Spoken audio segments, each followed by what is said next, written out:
पादुकाभ्य नमः परेभ्यो परपादुकाभ्य आचार्य सिद्धेश्वर पादुकाभ्यो नमो नमः श्री गुरु पादुकाभ्य ऐंकार ऋंकार रहस्य युक्त श्रृंगार गुणार्थ महाविभूत्या ओंकार मम प्रतिपादिनीभ्यां नमो नमः श्री गुरु पादुकाभ्यां होत्राग्नि हविष्य होत्रु होमादि सर्वाकृति भासमानं यत् ब्रह्म तद्बोध विदारिणीभ्यां नमो नमः श्री गुरु पादुकाभ्यां कामादि सर्प वज्र गारुड़ाभ्यां विवेक वैराग्य निधि प्रदाभ्यां बोध प्रदाभ्यां द्रुत मोक्षदाभ्यां नमो नमः श्री गुरु पादुकाभ्यां अनंत संसार समुद्र तार नौकायिताभ्यां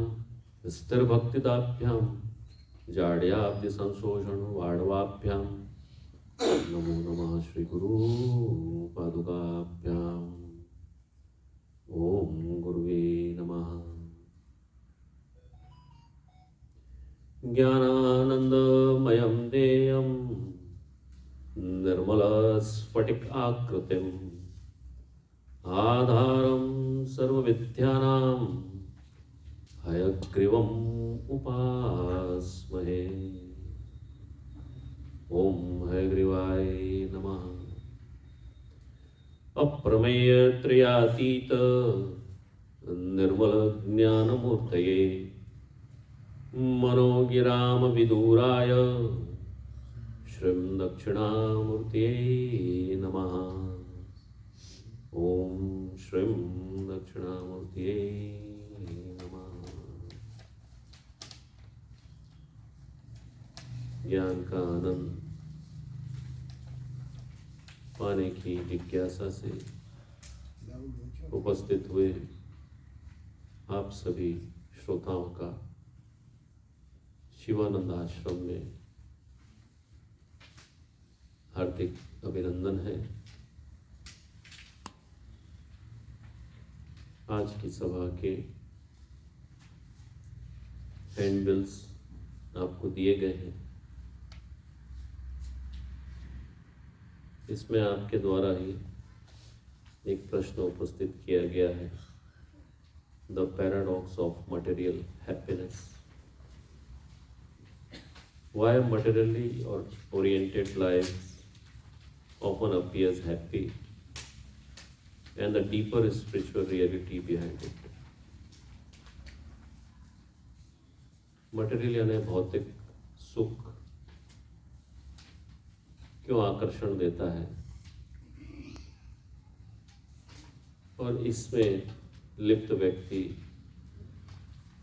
ज़्यादा सुखी दिखता है अपेक्षाकृत आध्यात्मिक व्यक्ति की।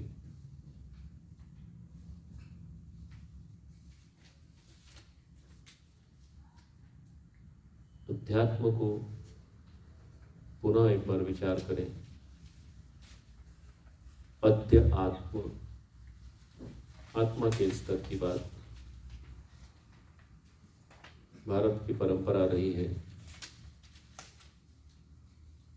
सत्य सत्य विवेक बुद्धि,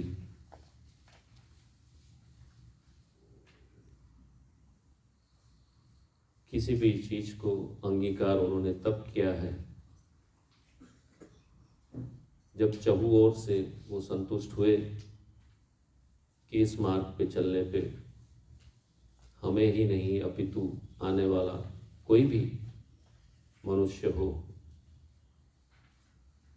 ये दुख को प्राप्त नहीं होगा।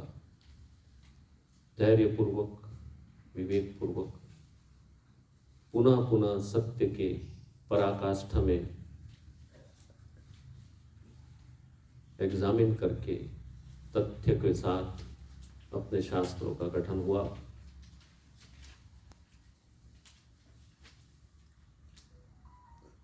रुद्राभिषेक यहाँ शिवालय है, सतत होता है, नित्य होता है। ये रुद्राभिषेक यजुर्वेद पद्धति से होता है। यजुर्वेद पद्धति 8 अध्याय है। 8 बार एक ही ऋचा का वर्णन है। अपन सीधा सीधा पाठ करते हैं, उसके बाद इसका घन पाठ होता है, यानी उल्टा भी होता है। फिर इसमें संपुट भी लगाए जाते हैं। च लगा के हर शब्द के पहले पाठ होता है, फिर दूसरा संपुट भी लगाया जाता है न लगा के। इस प्रकार से 8 बार इसको शेक किया जाता है। उसको कहते हैं रुद्र अष्टाध्यायी। तो भारत में अध्यात्म का जो विषय है, ये सभी भांति जांचा परखा गया है और इस मार्ग का चयन किया गया, और इसमें जो भी चीज आवश्यकता की है उतना ही अंगीकार किया गया। बाकी सब चीजें पतन की तरफ ले जाती हैं, पर इसमें ऐसा नहीं है कि भारत कृपणता की तरफ मात्र अध्यात्म में ही चला, ऐसा नहीं। सुख की कल्पना, और अभी प्रत्यक्ष में अपन देखते हैं जो संसाधन उपलब्ध हैं, इन सब के बारे में भी भारत उपभोक्ता रहा है, निर्माता भी रहा है। यहाँ के राजाओं को देखें आप, इनके इतिहास को पढ़ें। गौदान की भी अगर परंपरा है तो 1000 गौओं का दान भी किया है, तो उन गौओं का भी श्रृंगार किया है। उनके सिंगों में स्वर्ण का श्रृंगार, स्वर्ण का दान गौओं के सिंगों के साथ। तो वैभवता की एक बहुत ही परमोच्च अवस्था में भी भारत रहा।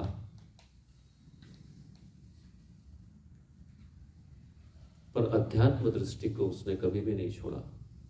भारत में पहले कभी भी दान की परंपरा नहीं रही थी।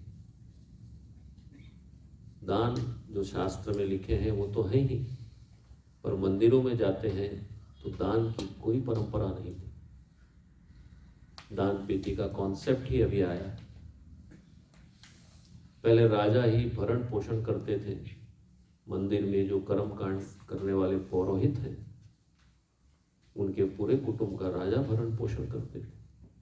उनका कार्य इतना होता था कि इन वेद की ऋचाओं को संभालना, इसमें नित्य नूतन मंथन करके ज्ञान को प्रकाशित करना, और उसी के कारण आज पंचांग उपलब्ध है, जिसमें प्रतिदिन का एक व्रत, एक उत्सव है कि इस समय प्रकृति कैसा बिहेव करती है। व्रत उत्सव, प्रकृति यानी इस धरा का परिभ्रमण सूर्य के चारों तरफ होने से, सूर्य के प्रकाश से उस दिन कौन से भाव जागृत होते हैं। तो 365 दिन का अपने पास एक पंचांग है। ये राजाओं के द्वारा पोषित ब्राह्मण समुदाय ने किया। जब से राजाओं की परंपरा भारत से तिरोहित हुई है समय के अनुरूप, तब से पंडितों को, ब्राह्मण समुदाय को अर्थ उपार्जन के लिए अपनी व्यवस्था देखनी पड़ती है। तो इसमें ज्ञान, जैसे बताया, वैश्य संप्रदाय का हो गया, यानी वो तालाब के रूप में परिणित हो गया। कभी ये क्षत्रियों द्वारा रक्षित ये नदियां जो समुद्र में समाहित होती थी, जो विषय अपन ने छेड़ा था, तो सतत चलायमान वो ब्राह्मण क्षत्रियों से रक्षण न मिलने के कारण वैश्य में परिणित होते जा रहे हैं। अब एक सीमित संसाधन को प्राप्त करने के लिए ऋचाओं के मंथन बंद हो गया है। मटेरियल वर्ल्ड, भौतिक संसाधन को जुटाने में काफी समय व्यतीत हुआ, पर एक प्रैक्टिस चली जा रही है पुरखों के समय से कि दिवाली मनाना है। भले इसका कारण पता ना हो, पर अभी भी अपन ने इसको संभाल के रखा है। होली में भी, उत्सव में भी, रंग पंचमी, श्रावणी होती है, श्रावण महीने की पूर्णिमा, यज्ञोपवीत संस्कार, तो रक्षाबंधन के रूप में दशहरा, अस्त्र शस्त्र के पूजन, इसका अपने को प्रैक्टिकली भले कोई ध्यान ना हो पर एक परंपरा इसका निर्वाह करते हैं। तो ये अध्यात्म में उपजी हुई एक पंचांग के रूप में व्रत त्यौहार की नियमावली है। तो पहला पॉइंट आपको बताता है कि spirituality is fundamentally aligned with nature. तो ये प्रकृति के साथ एक तारतम्य बिठाने की सरल साधना है। अगर इसके अनुरूप आपकी जीवन शैली नहीं जाती है, प्रकृति के यम के अनुरूप, प्रकृति के धर्म के अनुरूप, तो वो तमस में कैटेगराइज होती है। फिर तमस को जैसे अभी चर्चा हो रही थी, आप कल्पना कहें या एक विचार जो आया गया, आपने उसमें अनुसरण किया, उस विचार को गति दी, तो आपको इस पूरी प्रकृति के साथ एक संघर्ष की अवस्था में आना पड़ता है। अकेले पड़ जाते हैं आप, तो भौतिकता में अपन ने जो संकलन कर लिया है इतनी वस्तुओं का, इसके दुष्परिणाम कैसे होते हैं, ये अपन आगे सेकंड पॉइंट में देखते हैं।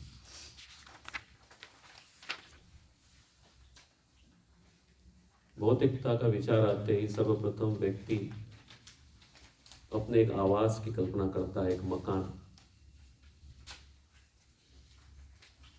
जॉब इत्यादि, व्यवसाय इत्यादि के पश्चात आवास, आवास के बाद फिर कुटुंब का विस्तार, विवाह,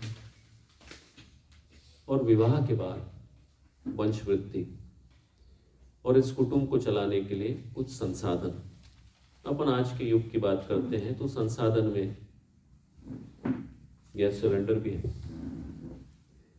एसी है, रेफ्रिजरेटर है, वॉशिंग मशीन है, मोटर बाइक्स हैं, कार हैं, कर्टन्स हैं, सोफा है, एक सुंदर सा फ्लैट है, या एक डुप्लेक्स है, या एक बंगलो है। बच्चों के बेडरूम अलग है, डाइनिंग रूम अलग है, गेस्ट रूम अलग है। एक मकान की अपन ने कल्पना कर ली, ठीक है।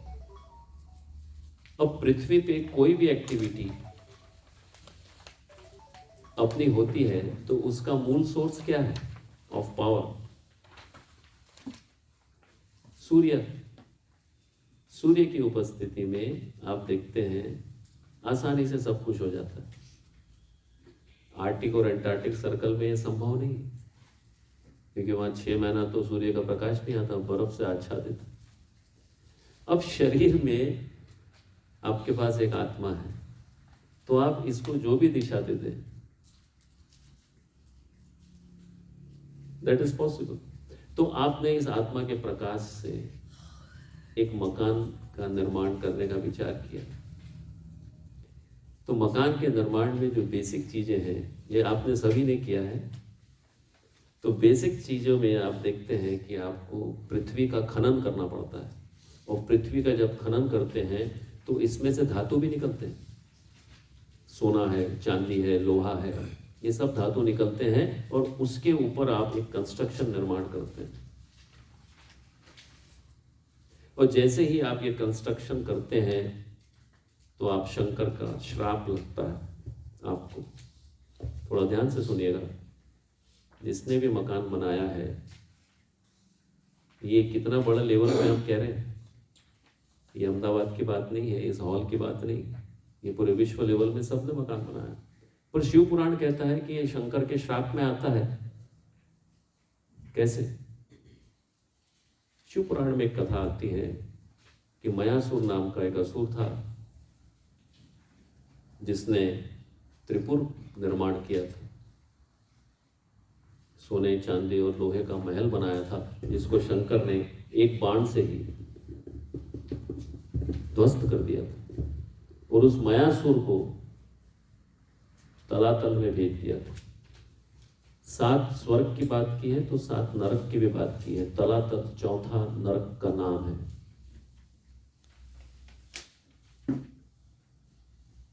तो व्यक्ति जो उत्खनन करता है, he falls in the category of Mayasur. शरीर के बाहर कुछ भी नहीं, क्योंकि आप निर्माण, आपके शरीर में जो आत्मा की उपस्थिति है उसी के बल पे इस प्रकृति का निर्माण कर रहे हैं। प्रकृति यानी स्वयं का देह। इस बात को थोड़ा सा रोकते हैं। विषय यही, अब आप राम के मंदिर में जाते हैं तो किसको लाभ होता है? आपको।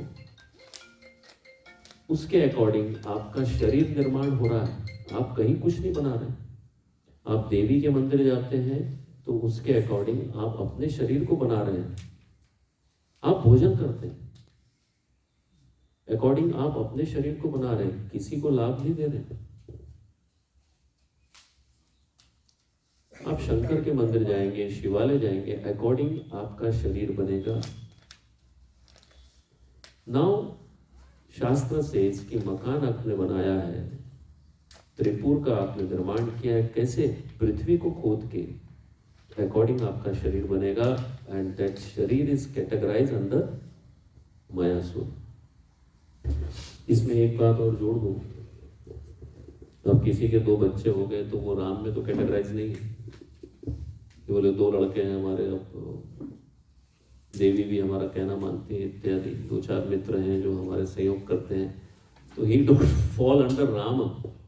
बट वो एक भाव आ जाते हैं आपको राम के, क्योंकि राम का अनुसरण कर रहे हैं, कृष्ण के भाव आते हैं आप में। वैसे ही जैसे आप एक सात्विक सभा में आए तो आपके एक वेव आती, भाव आती, शरीर बनता है। ये शरीर जैसा भी आपने निर्माण किया है, ये दूसरे को हेल्पफुल है कि नहीं? सोसाइटी में हेल्पफुल नहीं है तो आपको प्रतिसाद नहीं मिलेगा। आप कितने भी अच्छे हो, पर आपका शरीर का निर्माण सोसाइटी के अनुरूप नहीं है। एक वर्ग होता है सोसाइटी का, उसके अनुरूप नहीं है तो आपको सोसाइटी में जगह नहीं। कैसे आप अपना निर्माण कर रहे हैं? अब आपने मकान बना लिया तो you are appreciating Mayasur policy. Then Mayasur community is there. किसी को समझ में नहीं आता है ना कि कैसा ये, हाउ इज पॉसिबल।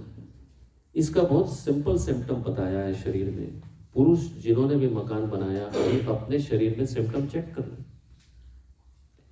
4 फिंगर्स अपने नेवल नाभि से नीचे रखें, तो 4थी फिंगर पे अगर आप प्रेशर देते हैं नीचे वाली, तो आप देखते हैं कि आप हॉरिजॉन्टल लेटे हुए, वर्टिकल नहीं।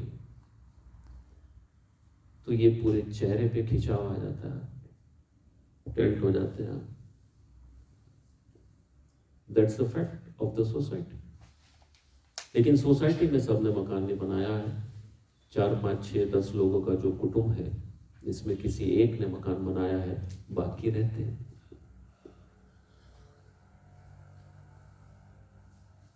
सेकंड पॉइंट पे अपन चलते हैं।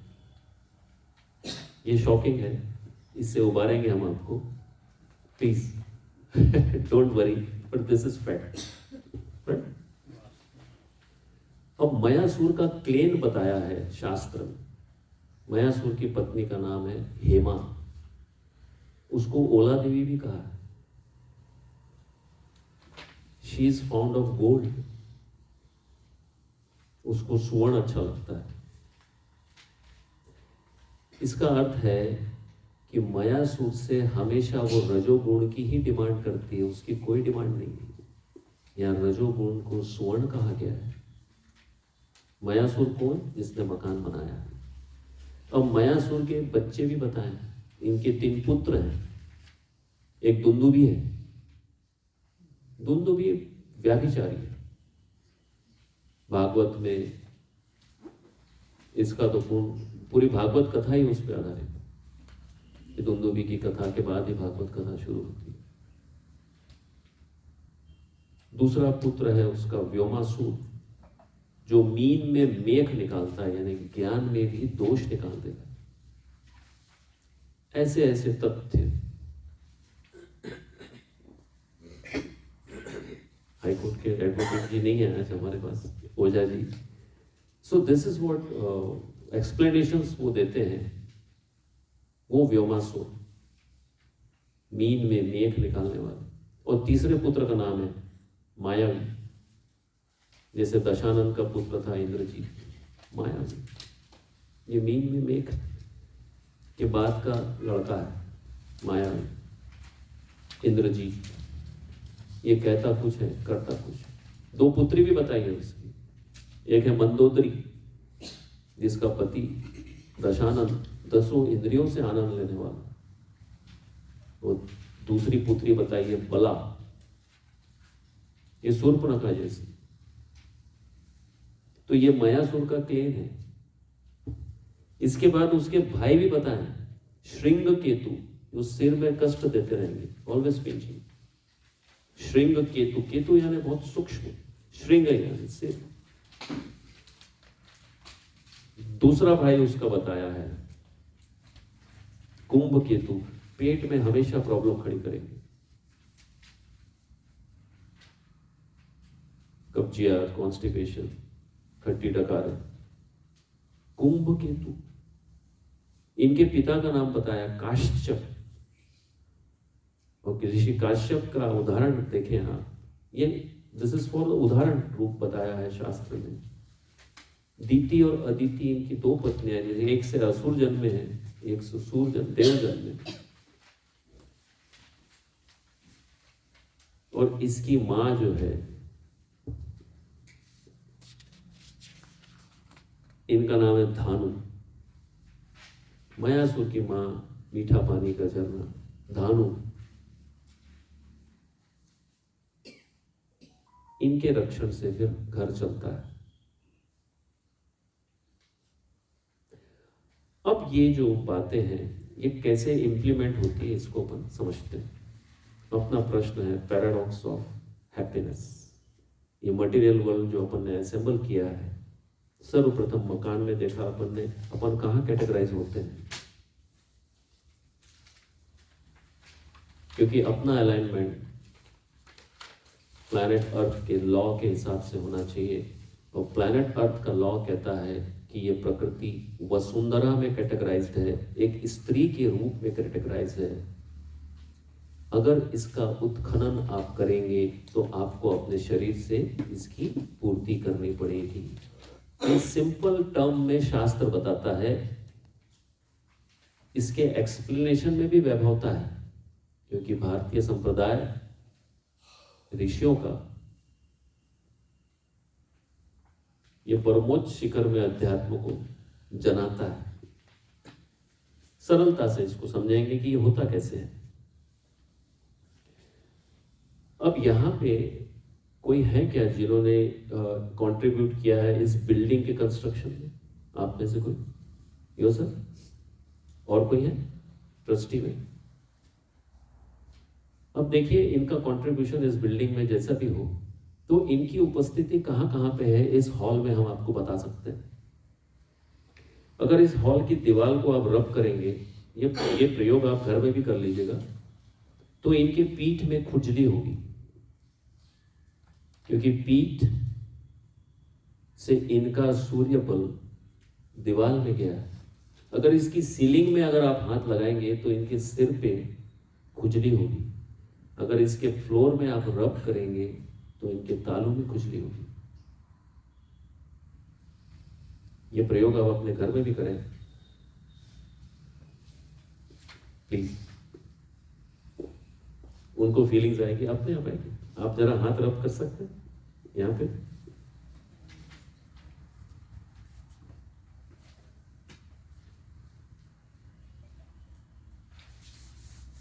आपकी अनुभूति आप साझा करें। How you are feeling? पीठ में कैसा महसूस हो रहा है? I'm not feeling it. Just focus it on. Yeah, focus. Because you might be having many properties elsewhere also. This is very, and I think you might have contributed some, I think 10%, 5% over there, total construction cost. One room, no, One room here. one room is loaded in that. One room is loaded This floor. in this floor. So see, somewhere in your back, somewhere. Please, एक बार और, sorry. No problem. I'm sorry. Please focus it out. Where you have to locate it, because this is a very big conversation. Maybe on the left side over there. Little? Okay, fine. It's very Please, this is. very subtle. Thank you very much. Very subtle. It may But- not. It may Now, not- I request you to rub your feet over there. Rub your feet on the floor. अपना feet को floor पे रब करें ऐसा, पैर को, हाँ ऐसा आगे पीछे नॉट योर सेल्फ. आप वैसे ही बैठे जैसे बैठे थे, ऐसा पैर चढ़ा के बैठे थे ना, बैठिए वैसे बैठिए प्लीज. हाँ, आपको कहाँ फीलिंग आ रही है? दूसरा पैर भी थोड़ा सा ऊपर लेना पड़ेगा आपको, ऐसा रखिए एड़ी के बल. हाँ, नाउ कहाँ फीलिंग्स आ रही है? The bottom of feet bottom of feet. बस on the left side. બૈરા ઊભાનો થતા હો, પગ ઉપાડી શકો છો. This is fact.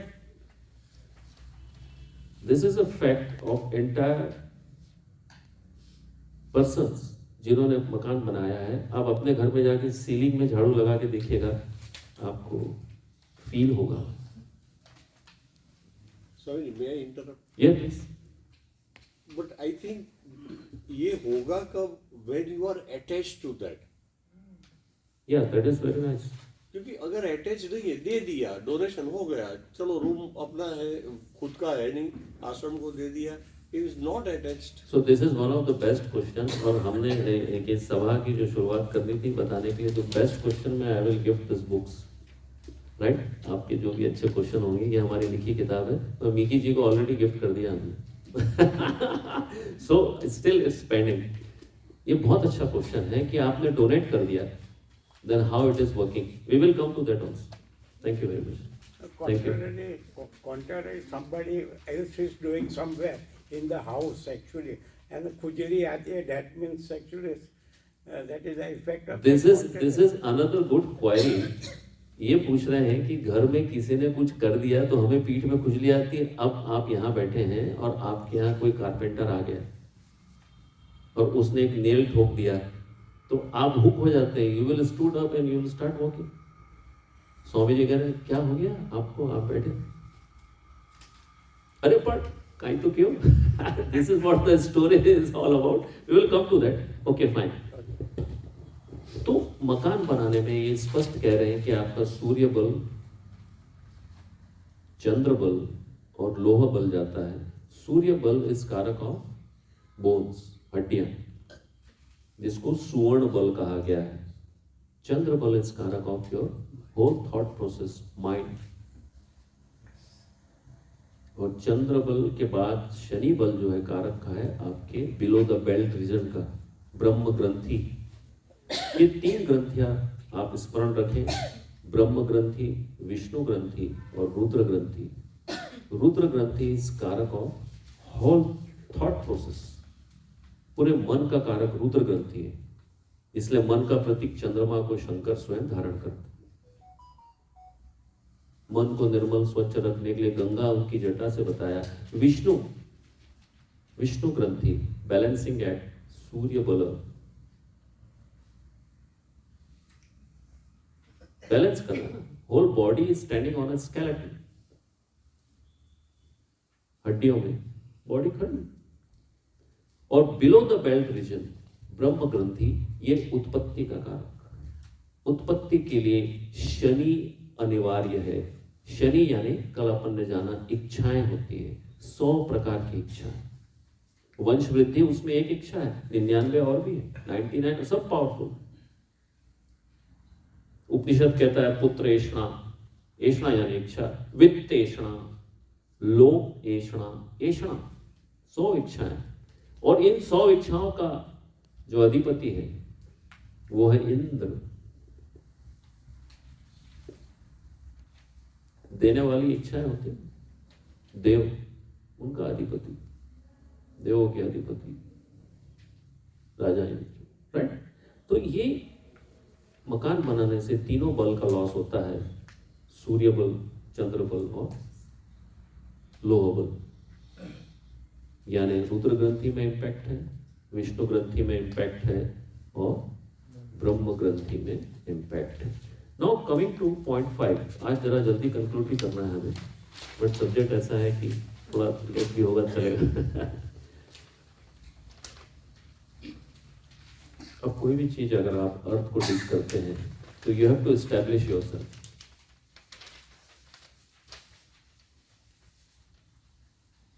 आपको अपने आप को उसमें एस्टैब्लिश करना पड़ेगा, राइट? सभी बड़े उम्र के हैं तो आप विवाह करते हैं, ये बात पे अपन जा सकते हैं, बच्चा तो यहाँ कोई है नहीं। तो आप अपने आप को पत्नी में एस्टैब्लिश करते हैं। आफ्टर मैरिज हर पुरुष अपने आप को पत्नी में एस्टैब्लिश करते हैं। पत्नी ऑल्सो कैन बी कैटेगराइज्ड इन वसुंधरा। जैसे वसुंधरा में आपने बीज बोया और आपको फल मिला, वैसे ही आपने अपने आप को एस्टैब्लिश मिला, आपको बच्चे, पुत्र और आपके एक थॉट प्रोसेस को कैरी करने वाली एस्टैब्लिशमेंट। नाउ कल अपन ने एक चर्चा की थी कि नेचर लेफ्ट और राइट चलता है, ऐसा स्विंग करता है, उसमें आपने एस्टैब्लिश किया तो आपको उन्होंने लेफ्ट में रखा या राइट में रखा, ये कंडीशंस है, योगा योग है। बट जैसे ही उन्होंने रखा है आपको तो उसी समय पे आपको एक जर्क भी आता है and you are thrown out. After marriage की यात्रा अधोरेतस है, आप थ्रो आउट होते हैं, आप थ्रो आउट होते हैं, फिर आप इनटेक करते हैं, कंज्यूम करते हैं, फिर आप बिल्टअप होते हैं। स्त्रियां भी थ्रो आउट होती है। someone else has entered in her, तो she is also thrown out। उस पर्टिकुलर टाइम पे वो जो पृथ्वी का मोमेंट है उसमें एक महिला भी थ्रो आउट होती है। ये तो महिला की बात होगी। अब इसी को आप नेचर में लें। नेचर में जैसे आपने कुदाल चलाई है, नेचर इज थ्रोन आउट, मट्टी निकल गई बाहर, but you are also establishing yourself. तो उस पर्टिकुलर टाइम पे जब भी आपने कंस्ट्रक्शन किया है, वास्तु पूजन अपने घर का, आप डेफिनेटली थ्रो आउट हो जाएंगे। ये कोई बहुत बड़ी बात नहीं है। कल भी आप ऑब्जर्व कर सकते हैं, कल 26 जनवरी, कल हम यहीं पे 2 ऑब्जर्वेशन का तरीका है आपके पास। एक आपकी धर्म पत्नी जिसमें आपने स्वयं को एस्टैब्लिश किया, the timings and other things you are knowing, और एक वास्तु यानी दिस कंस्ट्रक्शन अपना स्वयं का घर का आप नोटिस करें। और तीसरा बड़ा नोटिस करना है आपको, तो गणतंत्र दिवस भी है कल, 10:30 बजे झंडा फहराया गया था। स्वतंत्र होने के बाद चूंकि आप भारत के नागरिक हैं,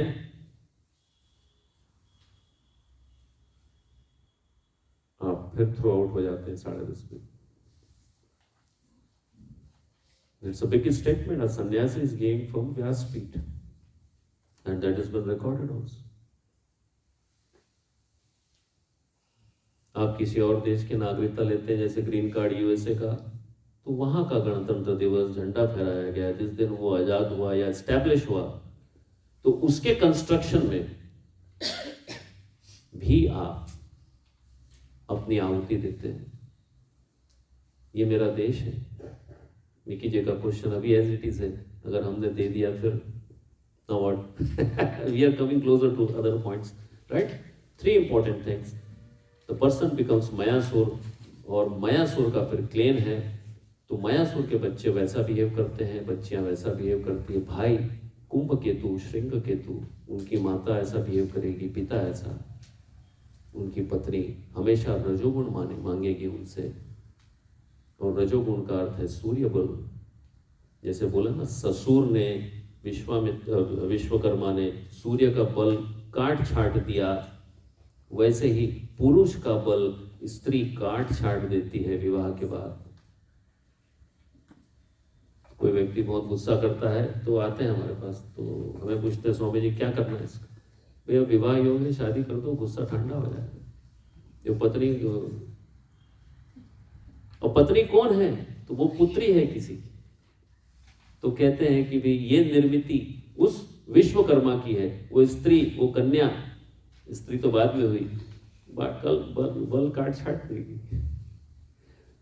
और वो बल कहाँ जाता है? देवता जो आगे देने वाले, कौन पुत्र है वो क्या देगा, तो घर में लक्ष्मी लाएगा। पुत्री है तो कुटुंब का नाम, तो वो सूर्य बल कहाँ दे दिया उन्होंने, पुत्र पुत्री में, देव और देवियों में। कितना सुंदर शास्त्र है, all family story, right. Now coming to next point, इसमें बताया है कि नेचुरल कंस्ट्रक्शन करें, जैसे फूल भी निकलता है जमीन से, तो वो मेटल्स लेके निकलता है, तो अपने यहाँ पुष्प अर्पित करते हैं भगवान को, वो निर्माल्य उतार के कहाँ डालते हैं, नदी में, ताकि वो साइकिल बना रहे। मेटल्स जो आए हैं फूल के साथ, पत्तों के साथ, वो जमीन पे लौट जाए।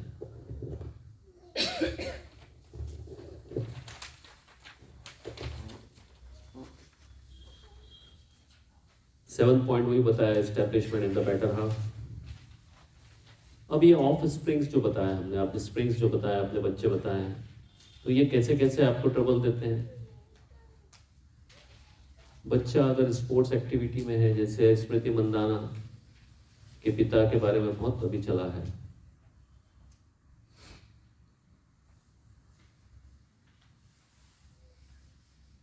कि उसके पिता बेचारे बीमार पड़ गए।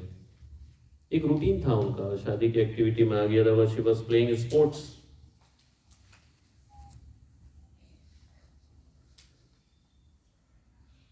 तो बच्चा ज्यादा एक्टिव रहता तो पिता बीमार पड़ जाता।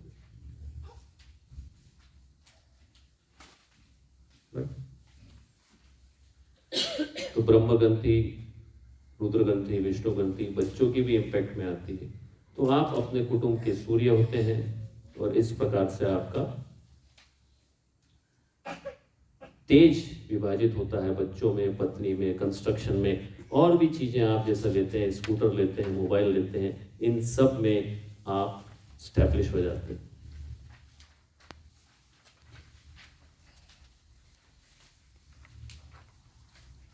और रोज आप थ्रो आउट होते रहते हैं, तो इस पे विवेचन करें। आज के लिए इतना ही। हरिओम।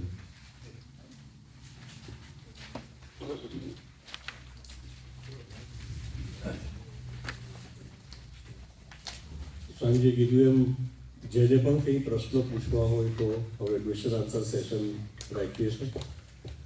હવે હું એક રિક્વેસ્ટ કરું કે આનું થોડું કન્ક્લુઝન conclude this whole. या लेट मी कंक्लूड इट। अपन एक शांति पाठ कर लेते हैं। ओम की जगह अपन राम का उच्चारण करेंगे। राम में भी अग्नि उत्पन्न होती है, तो राम इच्छाओं को निकालता है, ये ग्रस्तों के लिए ठीक है।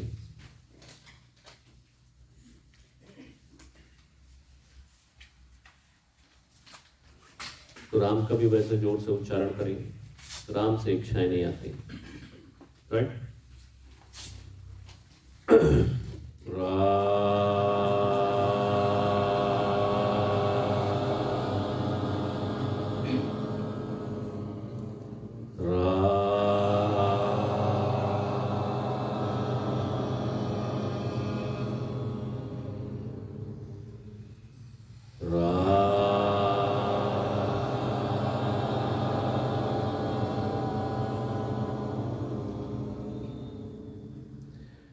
हस्तो मा सद्गमया तमसो मा ज्योतिर्गमया मृत्युर्मा अमृतं गमया सर्वेषां स्वस्तिर्भवतु सर्वेषां शान्तिर्भवतु सर्वेषां पूर्णं भवतु लोकाः समस्ताः सुखिनो भवन्तु। ओम त्र्यंबकं यजामहे सुगंधिं पुष्टिवर्धनम् उर्वारुकमेव बन्धनान् मृत्योर्मुक्षीयमामृतात्। ओम शांति शांति शांति। नाम कर्ता गुरुकर्ता गुरुकर्ता केवलम् नाम कर्ता सत्यम कर्ता केवलम्। ओम तत्सत।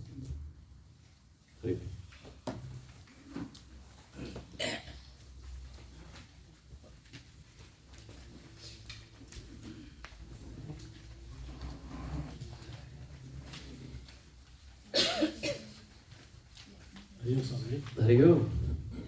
સ્વામીજી, કાલે આપણે સમજાવ્યું હતું કે માતાનું, પિતાનું અને પિતૃઓનું.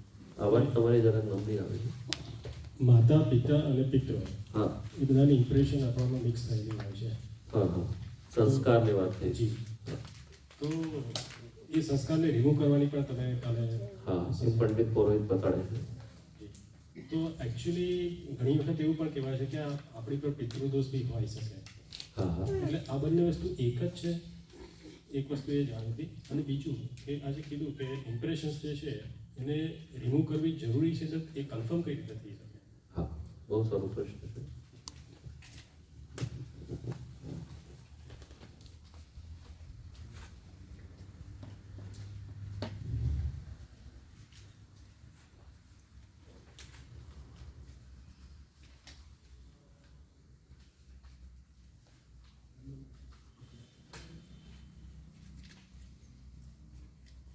પિતૃદોષથી આપણે શરૂઆત કરી.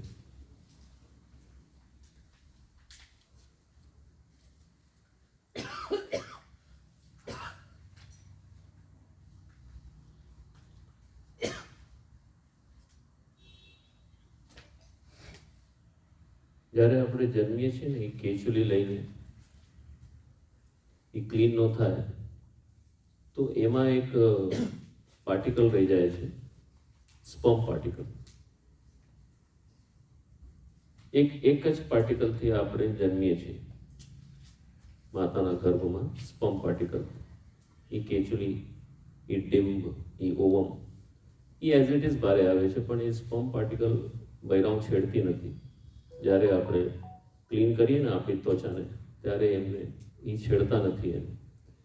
તો એ 3 ડોટ્સના જેમ દેખાય છે. અગર તમે સ્પર્મ પાર્ટિકલને જરાક એન્હાન્સ કરો તો એ એરો જેવું દેખાશે, બાણના જેવું. 3 ડોટ્સ, એના પાછળ એક ટેલ, એને બાણે કીધું છે શાસ્ત્રમાં. તો એ કેચુલીના ભેગે સ્ટીક રહીએ છે. ડૉક્ટર્સ જ્યારે ડિલિવરી કરે છે, ગાયનેકોલોજિસ્ટ, તો બાળકને જરાક ટિલ્ટ કરી દે છે, ઉપાડીને પછી ઊંધો કરીને, પછી તાકી એમાં કંઈ ફસેલું હોય તો નીકળી જાય. પણ એ પર્ટિક્યુલર સ્પર્મ પાર્ટિકલ રહી જાય છે કેચુલીના ભેગે. કેચુલી એટલે કહું છું, એ ડિમ્બનો એક જરાક કટકો રહી જાય, જેમ સાપ આપણી ચામડી કાઢે છે, કેચુલી કહેવાય છે. તો એને તમે જોજો, બહુ થીન રહીએ છે. તો એ sperm particle still striking in there. Strike કેવી રીતે? આપણો જન્મ કેમ થયો, આંખ, નાક, કાન, મુખ કેવી રીતે બન્યા, કે પૃથ્વીના રોટેશન રિવોલ્યુશનમાં 21 વાર આ સ્ટ્રાઇક કરે છે 9 મંથ્સમાં. ત્યારે આપણું આ, તો એને એ સ્પર્મ પાર્ટિકલને પરશુરામની પણ સંજ્ઞા આપી છે શાસ્ત્રમાં. तो ये स्पर्म पार्टिकल स्टिल स्ट्राइकिंग, अगर क्लीन नहीं होता है वो केचुली, वो उसी प्रकार से निर्माण करता है हर 9 महीने में. और उसमें एक नैनो सोल भी निर्माण होता है, लघु आत्मा. तो व्यक्ति जब मृतक हो जाता है, क्योंकि आपसे कनेक्टेड है, स्टिल अगर वो उस केचुली से नहीं निकला है जिसको माता का संस्कार कहा गया है, तो वो दोष आपको नड़ते हैं. उसको कहते हैं पितृदोष. तो पितृदोष की शांति में जो रजोगुण उत्पन्न होता है, उससे भी वो माता का संस्कार, जो केचुली में स्पर्म है अभी भी लाइव, तो उसको रिमूव किया जाता है. इसमें अगर माता गुजर गई है तो वो केचुली सिकुड़ जाती है. जैसे मेरी माता गुजर गई तो वो केचुली सिकुड़ गई. केचुली जो होती है, इसमें आयरन एलिमेंट भी रहता है, लोहा तत्व. लोहे को जब बहुत ज्यादा हीट मिलती है 700 डिग्री के ऊपर, तो वो ठंडा होने पे चुंबक बन जाता है. तो वो ऐसा चोट जाता है चुंबक के जैसा, और उसमें वो ही शुक्राणु स्टिल वर्किंग. और पिता भी गुजर गए अगर, तो इस शुक्राणु और केचुली को, जो माता और पिता की है, उनके शरीर से प्रकाश नहीं मिलता, डिस्टेंस से. कभी कभी माता पिता से मिलने जाओ तो आपको स्वास्थ्य लगता है, क्योंकि उस केचुली को और शुक्राणु को प्रकाश मिलता है. तब तक वो एक्टिव हो जाता है, और मरने के बाद भी वो ऐसा एक्टिव होता है कि सिर में ऊपर से इतनी पीड़ा देता है. तो दैट कम्स अंडर पितृदोष. तो पितृदोष में जब जो मंत्रों का रिसाइटेशन होता है, उसमें जो रजोगुण उत्पन्न होता है, ब्राह्मण जब भी रिसाइड करता है, एक रजोगुण उत्पन्न होता है, उसके बाद आपकी ओटी भर देता है, आपको फल दे देता है, आपको ऐसा गमछा या पुष्प दे देता है, तो उससे रजोगुण ट्रांसफर होता है एंड दैट क्योर्स यू। भी सप्तशती का पाठ भी कर रहे हैं आप, तो ब्राह्मण कर रहा है ना, वो अपने आप को बना रहा है। वो ट्रांसफर कैसे करता है? तो मौली बांध देता है, आपको चंदन तिलक लगा देता है, सो दैट जब आपकी वो ओटी भरता है अक्षत इत्यादि से पूजा पाठ के बाद, तो उस रजोगुण से ये आपका ठीक होता है। यही अगर संस्कार 4 साल की उम्र में निकाल दिया जाए तो ये केचुली का दोष निकल जाता है। इसी के ऊपर फिर संस्कार हो जाता है पिता का और पितर का। मृत्यु के पश्चात ये जो आप बोलते हैं ना, ये उड़न तश्तरी दिखती है इनको, या कहीं कोई एलियन दिखता है, ये आकृति निर्माण हो रही है, किसी खंडर नुमा जगह पे चले जाओ आप तो वहां भूत रहता है। दिस इज व्हाट केचुली के साथ स्ट्राइक के बाद एक फौज तैयार हो जाती है। मिकी जी के उस दिन हमने फौज निकाली थी, दैट कम्स टू बी 93, कि इतने नैनो सोल हर 9 महीने में आपके तैयार हो जाते हैं, फिर उसकी आकृति बन जाती है, XYZ आकृति। हमारे भी मोर देन 70 थे। I have clean that out. ये आकृति कैसे बनती है? ये नैनो सोल, यानी समझो आप जैसे आपके शरीर में आत्मा का निर्माण हुआ। आत्मा का निर्माण कैसे होता है? जब ये पृथ्वी जैसे मथ रहे हैं अपन, दही मथ रहे हैं तो माखन ऊपर आ गया, वैसे ही ये मंथन प्रोसेस में माता के गर्भ में ही माता से एक आत्मा का निर्माण हुआ। माता की आत्मा ऐसे ही है, पूर्णमद पूर्णमिदं पूर्णात् पूर्णमुदच्यते पूर्णस्य पूर्णमादाय पूर्णमेवावशिष्यते। आत्मा बन गई उसकी। आत्मा कहां से आ रही? कहीं बाहर से प्रकट होकर नहीं आ रही, बन गई। ये मंथन में तो वैसे छोटे छोटे हर 9 महीने में बन जाती है, और वो एक्सटर्नल लेयर पे है। उसमें एक 11वां पॉइंट भी हमने लिखा है, same thing you have asked. ये प्रेशर देता है, यहां देता है, यहां देता है। कहां है? सिर पे। अच्छा, स्कल पे है कि कहीं साइड खसक गया? तो वो प्रेशर पतंजलि योग सूत्र पे अपन ने कल जाना था कि नोड्स होते हैं, अपन ने शायद नहीं जाना। शरीर जो है 196 नोड्स हैं पूरे शरीर पे, जो स्कल पे बताया गया है, थैलेमस पे। स्कल इसका कवर है। पतंजलि योग सूत्र में 4 ही पाद हैं,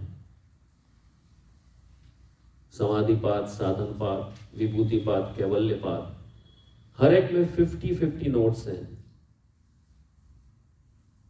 कैवल्य पाद में कुछ कम है, कुछ में 50 प्लस है। 196 ही नोट्स हैं, इससे पूरा शरीर चलता है। मेडिकल साइंस ने अभी कुछ 8-10 नोट्स को जाना है कि ये नोड में प्रेशर आता है तो आदमी कोमा में चले जाता है, इसमें ऐसा आता है तो आदमी ऐसा हो जाता है। 196 नोट्स हैं। पतंजलि ऋषि ने बताया है पूरा के पूरा थैलेमस, मेदु 4 भाग में डिवाइडेड है। तो अब वो केचुली के साथ वो शुक्राणु कहां पे उत्पत्ति कर रहा है? In that particular sector, that person is brilliant. अब कई बार क्या होता है कि एक्सीडेंट्स होते हैं तो आदमी बच जाता है, वो नैनो सोल आपको बचाता है। पर कई बार क्या होता है कि कई बातें आप उसको अवॉइड करना चाहते हैं, पर बार बार रिपीट होती है और आप फ्रस्ट्रेशन की स्टेट पे आ जाते हैं कि मैंने इतना किया फिर भी ये बात क्यों नहीं चली जाती। वो नैनो सोल आत्मा का लेवल पे वहां पे बैठा रहता है, कंटिन्यू दैट थॉट, वो बात को कंटिन्यू करता है। तो ये पितृ दोष की शांति, इसका निवारण है। अगर आप चुक गए 4था, 8वां, 12वां, उसके बाद दूसरा माध्यम बन जाता है। अच्छा, ये सारी स्टोरी है जब आप ब्रह्मचारी हैं, आपकी यात्रा ऊर्ध्व की तरफ। अब आप शादी करने यात्रा अधो की तरफ है, तब फिर स्टक हो जाते हैं। तो 2 पाटन में चल रहा है मनुष्य। एक तो जो उसकी जो बाल अवस्था रहती है ब्रह्मचारी की, जब उसका विवाह नहीं होता है, तो उस समय का परिवेश अलग है, उसका दृश्य अलग है। शादी के बाद के दृश्य अलग है, ये और दब जाता है। तो one has to get rid from that state. Have you got my point? Hari Om. Oh, please come. Good question. Yes, please.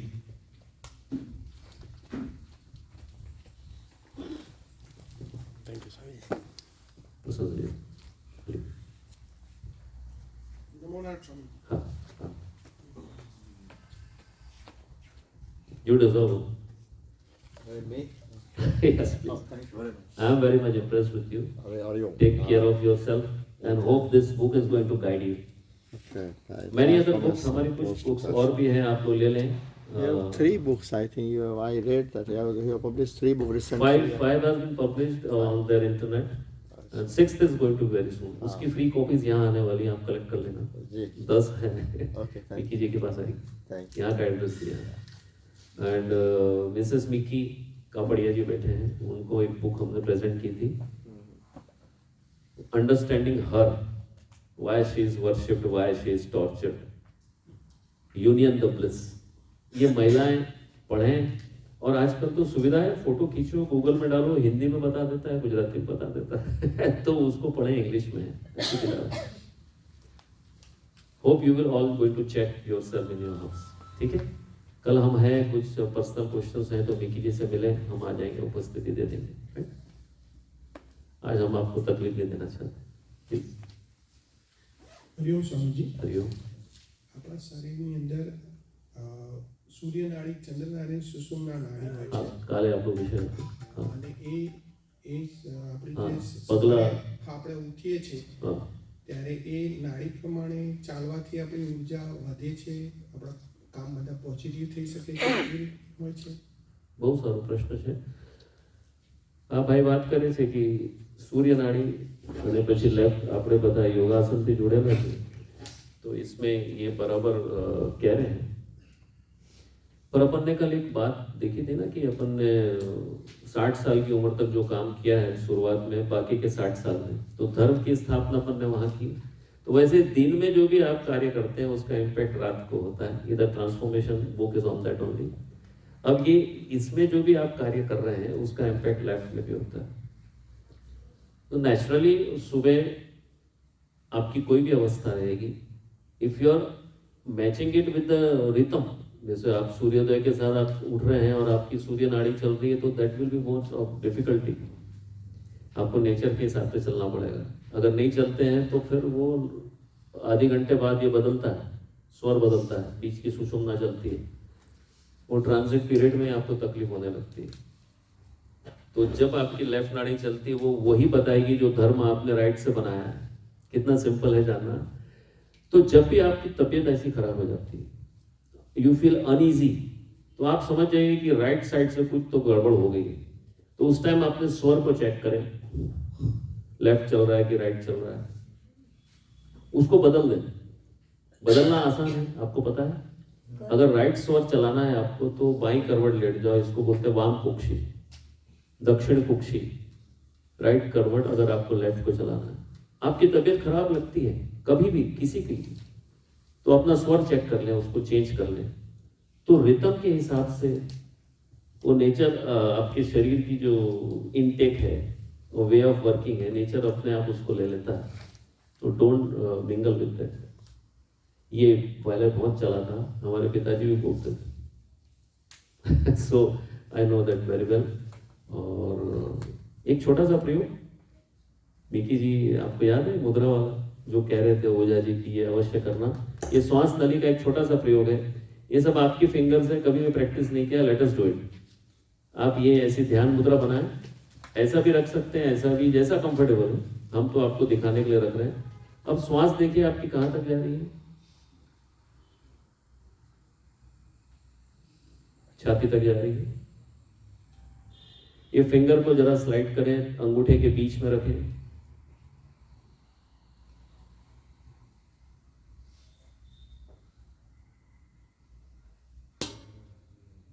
ये श्वास कहाँ तक जा रही है? पेट तक जा रही है, आपकी नाभि तक. इसको और स्लाइड करें और धीरे धीरे श्वास लें. हमारे हाथ उठ रहा है ना, वैसे श्वास छोड़ना नहीं, लेना है खाली, धीरे धीरे. ये उंगली हटा दें, श्वास छोड़ दें. अब ये फिंगर के नीचे अंगूठे को लगाएं, उंगली के नीचे. श्वास गले तक जा रही, लेना नहीं है कमाल, छोड़ दें इसको। यहाँ रखें टिप पे, टॉप पे, अगेन ध्यान मुद्रा, बहुत बेबी टच है, दबाना नहीं है। श्वास छाती तक, अंगूठे में स्लाइड कर दें इसको, श्वास लेवल तक, और नीचे स्लाइड करें, श्वास लेते रहें, छोड़ दें। आपके फिंगर्स, आपके ही तत्व। तो जैसा शरीर की पॉइंट्स में प्रेशर है, वैसे ही आपका स्वर बदलता है। श्वास के नोस्ट्रिल्स में आपको पता चलेगा। इतने बेबी टच में भी बदल रहा है ना, a proper way we have seen it, right? करना नहीं है अभी। सो आपको लगता है आपकी तबीयत खराब कर रहा है वो, कि कई बार तो क्या हुआ मिकी जी, कि लोग राइट स्वर चलता है तो राइट पैर ही बाहर रखते हैं गाड़ले से उठ के, तो बढ़िया कर्तव्य चल रहा है, समथिंग जीवन को आकर्षक बनाना है, बहुत सुंदर है। तो इससे आगे का ज्ञान हुआ। पहले हमको जब शिक्षा मिलती थी तो हम राम रक्षा स्तोत्र पढ़ते थे, तो राम रक्षा स्तोत्र पढ़ने में त्रुटियां भी होती थी, हनुमान चालीसा जैसे ही है छोटा सा। तो हमें कहा गया था कि वो त्रुटियां नहीं सुधारेगा कोई यहाँ पे, तो तुम्हारे ऊपर कौन रहेगा सुधारने के लिए? हम सुधार रहे हैं कि आपके दासत्व में है। तो आगे कोई मिल जाएगा जो आपको सुधार देगा। तो वैसे ही एक पगलू तमें आगळ વધ્યા, સ્વર્ણ જ્ઞાન નવા રમા, તો આજે સુધારો થઈ ગયો। ઠીક છે, okay? Long back I read on the Swar Yoga by Swami Sivanand Ji Maharaj. दादा गुरु That's कि अगर 2 दिन तक your swar continues to be Surya Nadi or Chandra, it doesn't change, alter, then the death is imminent in 1 year. many symptoms are there, you know, when you're sitting somewhere and आपकी right भुजा फड़कती है, so that has a specific analysis has been done, right eyelid है, left eyelid है, कभी बिल्ली रास्ता काट जाती है, many things आते हैं। निमित्त शास्त्र कहते हैं इसको। पानी का घड़ा भर के कोई महिला चले गई, अच्छा कोई दांत दिखा के हंस देता है ना, ये दांत का बहुत सुंदर कॉन्सेप्ट है। हाथी के दांत, और यहाँ तो कुल देवी खोड़ियार माता कोणी છે ખોડિયાર કુળ દેવી છે, તો કુળ દેવી ખોડિયારજી છે, મકર એનું વાહન છે, તો એના દાંત પાણીમાં દેખાય ને, હાથીના પાણી બારે દેખાય છે। ઈ થલચલ છે, ઓલું જલચર છે, તો એનું વિવેચન છે શાસ્ત્ર। એનું શું પરિણામ એવા દર્શન, अच्छा માણસ સામે હસવા માંડી જાય ને, તો એનું શું પરિણામ છે? So we are having in a good mode, जैसे कल बात की ना, શિયાળા માટે આપણે બહુ એકત્રિત રાખ્યું છે કલયુગ માટે। ખાલી જરાક એમાંથી પડતું ઉખાડવાની છે, એટલે માટી છાંટવાની છે, અને બધા સક્ષમ છે। You are doing all good efforts. Anyone please? Yeah. सर्वं राममयं पश्यन्तु, राम राम इति सदा जपन्तु, राम राम इति सदा जपन्तु।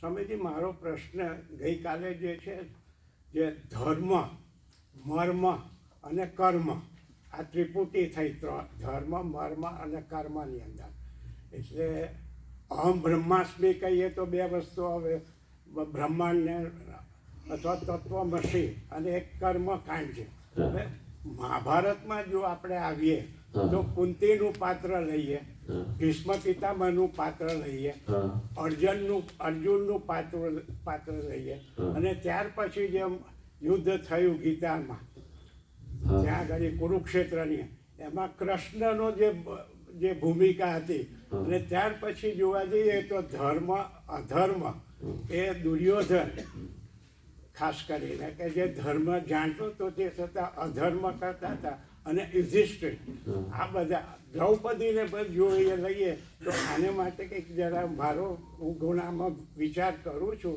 પણ સૌથી વધારે માર્ક્સ હું કુંતીને આપું છું, કે આને માટે કંઈક તમે ધર્મ, મર્મ અને કર્મ કંઈક તમે